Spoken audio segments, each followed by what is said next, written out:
Alhamdulillah, Bismillahi wa salatu wa salam ala Rasulillah, amma ba'd. Chapitre numéro 25, Samuel, Shamuel, section 1, le début de sa mission.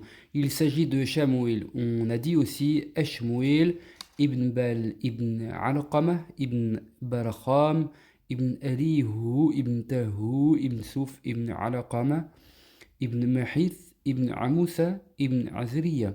Il était issu des héritiers de Haroun d'après Muqatil. Et c'est Ashmuil ibn Halfaqa d'après Mujahid qui n'a pas fait remonter sa généalogie. Les Amalécites de Raza et d'Ascalon avaient vaincu les fils d'Israël, dont ils avaient massacré un grand nombre et pris leurs enfants comme esclaves. La prophétie cessa parmi les Lévites. Il ne restait plus qu'une femme enceinte parmi eux. Celle-ci pria Allah Ta'ala qui lui accorde un fils. Elle engendra un garçon qu'elle appela Ashmuil, ce qui signifie en hébreu Ismaïl, c'est-à-dire Allah entend mon invocation, Sami'allah du'ahi. Alors qu'il était un garçonnet, elle l'envoya à l'oratoire et le confia à un homme vertueux pour qu'il apprenne de lui sa vertu et son adoration. Il demeura donc avec lui.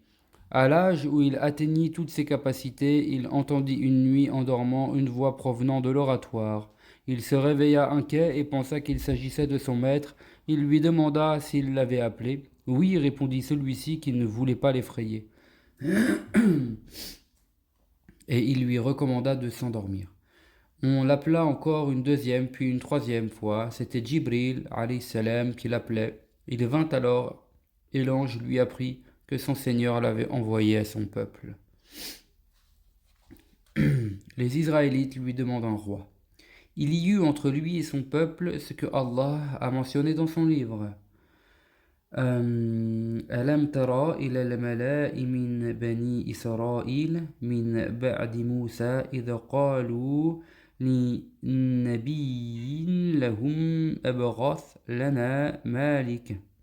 N'as-tu pas considéré le peuple des fils d'Israël après Moussa, lorsqu'ils dirent à leur prophète, envoie-nous un roi, nous combattrons dans la voie d'Allah.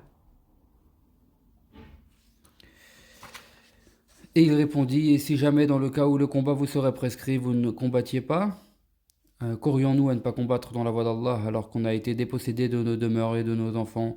Or, quand le combat leur a été prescrit, ils se sont détournés, sauf un petit nombre parmi eux, et Allah connaît bien les injustes. Leur prophète leur dit, Allah a envoyé pour vous Taalout comme roi. Ils répondirent, comment détiendra-t-il la royauté sur nous, alors que nous sommes plus en droit que lui d'avoir la royauté? De plus, il n'a pas été pourvu de biens en abondance. Allah l'a choisi parmi vous, leur dit-il, et lui a ajouté encore de l'étendue dans la science et le corps. Allah donne sa royauté à qui il veut. Il est large en faveur, omniscient. Leur prophète leur dit aussi, le signe de sa royauté est que l'arche vous parvienne. Elle contient la quiétude, sakina, venant de votre Seigneur, et un vestige de ce que la famille de Moussa et la famille de Haroun ont laissé. Elle sera portée par les anges. Il y a en cela un signe pour vous si vous êtes croyants. Surat al-Baqarah, verset 248. Lorsque Taalout partit avec les soldats, il dit, Allah va vous éprouver par un fleuve. Celui qui en boira ne sera pas des miens, et celui qui n'en goûtera pas sera des miens, excepté celui qui prendra de l'eau en une fois avec sa main. Et ils en burent, sauf quelques-uns parmi eux, quand il le franchit, donc le fleuve, lui avec ceux qui ont cru avec lui, ils dirent, nous n'avons aucune force aujourd'hui contre Goliath et ses soldats. Ceux qui croient qu'ils rencontreront Allah affirmèrent, combien de troupes peu nombreuses ont vaincu de troupes en grand nombre avec la permission d'Allah. Et certes, Allah est avec les patients. Lorsqu'ils firent face à Goliath et ses soldats, ils dirent, Seigneur, répands sur nous la constance, affermis nos pas, et donne-nous la victoire sur le peuple infidèle. Ils les mirent ainsi en déroute avec la permission d'Allah, et David tua Goliath. Allah lui donna la royauté et la sagesse, et lui a pris une part de ce qu'il voulut. Et s'il n'y avait la défense d'Allah pour les gens, les uns par les autres, la terre serait corrompue. Mais Allah est doué de faveur envers les mondes. Taïb. Donc, Ibn Kathir rahimahullah nous dit, pour la plupart des exégètes, le prophète en question dans ce récit était Samuel. On a dit aussi Sham'oun, ou bien que ces deux noms concernaient une seule et même personne. On a relaté de même qu'il s'agissait de Yusha', mais cela est peu probable. Ainsi, l'imam Abu Ja'far ibn Jarir a mentionné dans son Tariq qu'entre la mort de Yusha et la prophétie de Shamuel, il y a eu 460 ans. Wallahu a'lam. Ce que l'on peut affirmer, c'est que les gens, après avoir été épuisés par les guerres et la domination des ennemis, demandèrent au prophète d'Allah à leur époque de désigner pour eux un roi. Ainsi, ils seraient sous ses ordres pour combattre avec lui les ennemis. Le prophète leur fit alors remarquer, et si jamais, dans le cas où le combat vous serait prescrit, vous ne combattiez pas, qu'aurions-nous à ne pas combattre dans la voie d'Allah? Qu'est-ce qui nous empêchera de combattre alors qu'on a été dépossédés de nos demeures et de nos enfants? Or, lorsque le combat leur a été prescrit, ils se détournèrent, sauf un petit nombre parmi eux, et Allah connaît bien les injustes. À la fin de l'histoire, il est en effet mentionné que seul un petit nombre a traversé le fleuve avec le roi, et que les autres sont revenus et ont abandonné le combat. Saul choisit comme roi. Donc leur prophète leur dit, Allah a envoyé pour vous Talut, Saul, comme roi. Il s'agit de Talut, donc de Saul, Ibn Qaysh, Ibn Afil, Ibn Saru, Ibn Tahurt, Ibn Afih, Ibn Anis, Ibn Benyamin, Ibn Yaqub, Ibn Ishaq, Ibn Ibrahim al-Khalil, d'après Al-Tha'labi. C'était un porteur d'eau, d'après Ikrima et As-Suddi, un tanneur, d'après Wahb ibn Munabbih. Et c'est pourquoi ils dirent, comment détiendrait-il la royauté pour nous, alors que nous sommes plus en droit que lui d'avoir la royauté? De plus, il n'a pas été pourvu de biens en abondance. La prophétie était dévolue aux Lévites et la royauté aux fils de Juda, Yehuda. Ainsi, lorsque cela fut attribué au clan de Benjamin, ils rechignèrent et contestèrent son autorité sur eux, arguant ainsi qu'il était pauvre. Comment un tel homme peut-il être roi, dirent-ils. Allah l'a choisi parmi vous et lui a ajouté encore de l'étendue dans la science et le corps. Allah subhanahu wa ta'ala avait révélé à Shamuel que celui parmi les fils d'Israël qui aurait la taille de tel bâton et qui, en entrant chez lui, provoquerait le bouillonnement dans la corne contenant l'onguent de sainteté, Al-Quds, ou bien peut-être l'onguent Al-Quds, donc Jérusalem, serait le roi. Ils vinrent alors à tour de rôle et se mesuraient au bâton en question, mais seul Talut avait sa taille. Quand il entra ensuite chez Shamuel, la corne se mit à bouillonner, il l'enduisit avec de l'onguent, le désignant ou le désigna comme roi et dit, Allah l'a choisi parmi vous et lui a ajouté encore de l'étendue dans la science de la guerre ou la science en général et le corps, la beauté et une grande taille, ce qui apparaît à l'énoncé, et qu'il était le plus beau d'entre eux et le plus savant après leur prophète. Allah Ta'ala donne sa royauté à qui il veut. À lui appartient le pouvoir, la création et l'ordre. Il est large en faveur, omniscient. Donc le retour de l'arche d'alliance maintenant. Leur prophète leur dit aussi, le signe de sa royauté est que l'arche vous parvienne, elle contient la quiétude venant de votre Seigneur, jusqu'à la fin du verset 248 de la sourate Al-Baqarah. Donc c'était une autre bénédiction liée à la désignation de cet homme vertueux et le bon présage qui lui était attaché. En effet, Allah subhanahu wa ta'ala leur rendit l'arche d'alliance que leur ennemi avait prise et avec laquelle ils triomphaient de ceux-ci. Donc, elle contient la sakina venant de votre Seigneur. C'était un bassin en or dans lequel la poitrine des prophètes était lavée. On a dit aussi que c'était un vent tourbillonnant. On a dit de même qu'elle était à l'image d'un chat. S'il miaulait pendant la bataille, les fils d'Israël étaient assurés de la victoire. Et un vestige de ce que la famille de Moussa et la famille de Haroun ont laissé. Les débris des tables de loi et de la manne qui étaient descendues sur eux dans le désert d'errance. Elle sera portée par les anges. Les anges la porteront et vous les verrez de vos yeux. Ainsi, cela sera un signe d'Allah à votre rencontre et une preuve manifeste de la sincérité de mes propos et de la légitimité du gouvernement de ce roi vertueux. Il y a en cela un signe pour vous si vous êtes croyants. On a dit que les Amalécites s'emparèrent de l'arche et que ce qu'elle contenait comme quiétude et vestiges bénis dont aussi dit-on la Torah, et la placèrent sous une idole de leur ville. Au matin, ils trouvèrent l'arche sur la tête de l'idole, ils la remirent sous celle-ci, mais le lendemain, elle apparut encore sur sa tête. Quand cela se répéta plutôt, ils surent que c'était un signe d'Allah subhanahu wa ta'ala. Ils la sortirent de leur capitale et la mirent dans l'un de leurs villages.